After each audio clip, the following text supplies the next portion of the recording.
ప్రియమైన దేవుని పిల్లలారా, ప్రభువైన యేసుక్రీస్తు వారి పేరట మీ అందరికీ వందనాలు. ప్రభువు పేరట మీ అందరికీ శుభములు, దీవెనలు కలుగునుగాక. ఈ ఉదయకాలం పరిశుద్ధ గ్రంథం నుండి దేవుని వాక్యాన్ని చదువుకుందాం. జపన్యా గ్రంథము 3వ అధ్యాయము 17వ వచనాన్ని చదువుకుందాం. నీ దేవుడైన యెహోవా నీ మధ్యనున్నాడు, ఆయన శక్తిమంతుడు, ఆయన మిమ్మల్ని రక్షించును, ఆయన బహు ఆనందముతో నీ యందు సంతోషించును. నీ యందు తనకున్న ప్రేమను బట్టి శాంతము వహించి నీ అందలి సంతోషం చేత హర్షించును. దేవుడు తన మాటలు మన కొరకు దీవించునుగాక. ఆమేన్.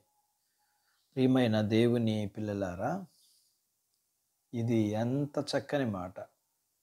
నీ దేవుడైన యెహోవా తన బల ప్రభావాలతో తన ప్రజలమైన మన మధ్య ఉన్నాడు. ఆయన సన్నిధి మన మధ్యలో ఉంటే ఇంకేం కావాలి?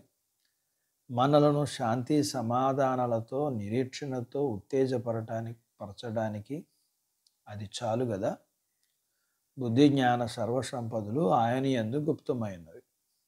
దేవుడు తన సంఘం మధ్య, తన సమాజం మధ్య ఉన్నాడు కాబట్టి ఆయన ప్రజలు ఆనందగానాలు చేస్తూ దేవునికి స్తోత్రం చెప్పాలి.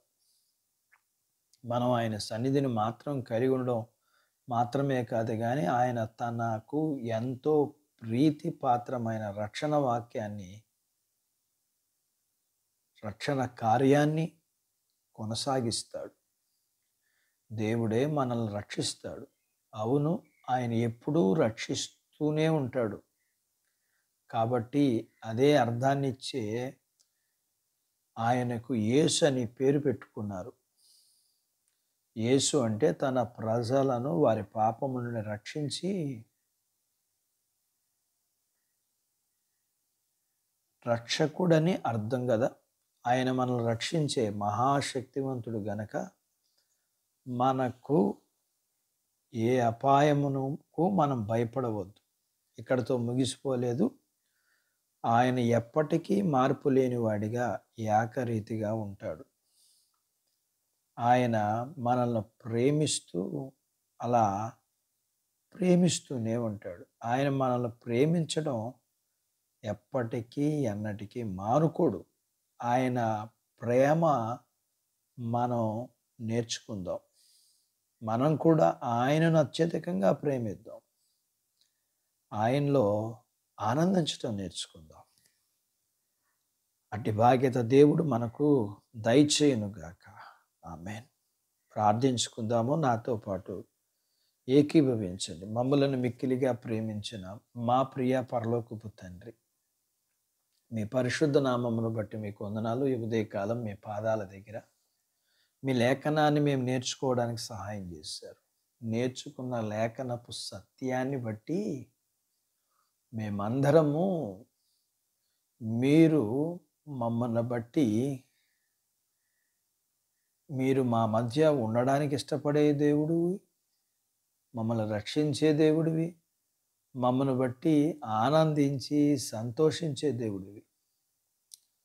అందును బట్టి మీకు వందనాలు చెల్లిస్తున్నాం. అట్టి మీ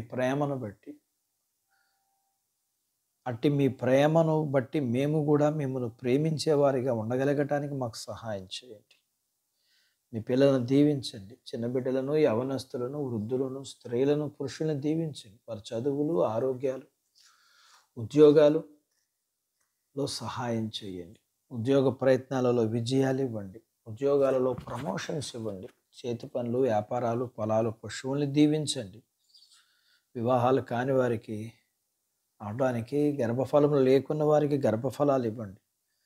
మీరు ఎవరికైతే ప్రేమించి గర్భఫలాలు ఇచ్చారో వారికి సుఖమైన ప్రసూతి ఇవ్వండి. ప్రసూతి అయిన తల్లి పిల్లలకు ఆరోగ్యాలు ఇవ్వండి.